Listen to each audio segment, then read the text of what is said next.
Emers Faé recadre ses détracteurs, notre philosophie de jeu est claire. L'exigence est normale, mais elle demande du temps. Très critiqué après les dernières sorties mitigées de l'équipe nationale de Côte d'Ivoire, Emers Faé, le sélectionneur des éléphants, est monté au créneau pour remettre les choses dans leur contexte. Dans un entretien sans détour, l'ancien milieu de terrain formé à Nantes, aujourd'hui sur le banc de la sélection nationale, a tenu à défendre son bilan, ses choix et sa vision du football ivoirien. Une sortie attendue et nécessaire, au regard de la pression qui entoure désormais chaque performance de l'équipe championne d'Afrique en titre. L'exigence fait partie de notre statut de champion. Emers Faé ne se dérobe pas. Il comprend les critiques, il les accepte même, mais tient à rappeler une vérité essentielle, l'exigence est née du succès, et c'est la rançon logique de la gloire. Pour les Ivoiriens, c'est tout à fait normal que la Côte d'Ivoire vienne au Maroc pour défendre son titre. On a un statut tellement important sur la scène africaine que faire une bonne CAN, c'est la moindre des choses. Mais plus encore que la CAN, c'est la Coupe du Monde 2026 qui cristallise aujourd'hui les attentes. La dernière participation des éléphants à une phase finale mondiale remonte à 2014, et pour une nation comme la Côte d'Ivoire, cette absence prolongée est un véritable traumatisme sportif. L'attente est surtout sur la Coupe du Monde parce que ça fera 12 ans qu'on n'y aura pas participé. On a aussi envie de montrer à la scène mondiale que la Côte d'Ivoire est une nation sérieuse. Gagner, oui. Mais imposer notre style, c'est un chantier en cours. Connu pour sa formation à Nantes, un club où la maîtrise technique et l'intelligence de jeu sont des valeurs cardinales, Faé ne cache pas son ambition de construire une équipe ivoirienne qui joue bien, qui domine, qui impose sa philosophie. Mais il appelle à la patience. L'objectif premier est de gagner. Bien sûr, on veut avoir la maîtrise, dominer, se procurer beaucoup d'occasions, mais ce n'est pas toujours évident. On a parfois des systèmes et des joueurs différents, et pas toujours beaucoup de temps pour préparer les matchs.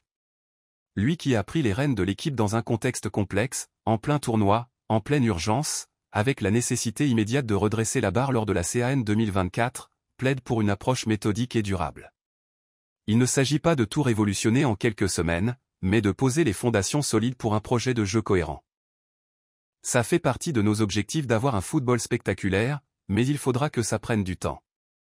Des choix affirmés, une concurrence assumée. Autre point crucial abordé, la composition des listes.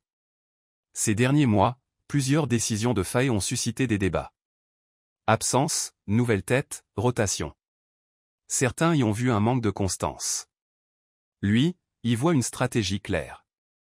On fait des listes par rapport à la manière dont on veut jouer. On a essayé pas mal de joueurs. La manière dont on veut jouer est très claire, et les profils de joueurs qu'on veut aussi. Emers Faé insiste sur une chose, la concurrence. L'embarras du choix est réel, mais chaque joueur doit comprendre qu'il est jugé selon un projet global, une philosophie de jeu, et non uniquement sur ses performances individuelles ou son statut en club. On fait jouer la concurrence plus qu'on a l'embarras du choix. On a une idée claire de ce qu'on veut faire pour les prochaines rencontres. Notre philosophie de jeu ne change pas. Vers une Côte d'Ivoire conquérante et structurée? Avec ces mots, Emers Faé assume pleinement sa responsabilité. Il refuse la facilité, les réactions émotionnelles, les choix populistes. Son projet est clair, bâtir une équipe nationale cohérente, compétitive et fidèle à une identité de jeu claire. Ce ne sera pas parfait tout de suite, mais il appelle les supporters à juger sur la durée, et pas seulement sur une séquence. Après avoir gagné la CAN 2024, Faé est désormais attendu sur un autre terrain, installer durablement la Côte d'Ivoire dans le top mondial, à travers la Coupe du Monde 2026.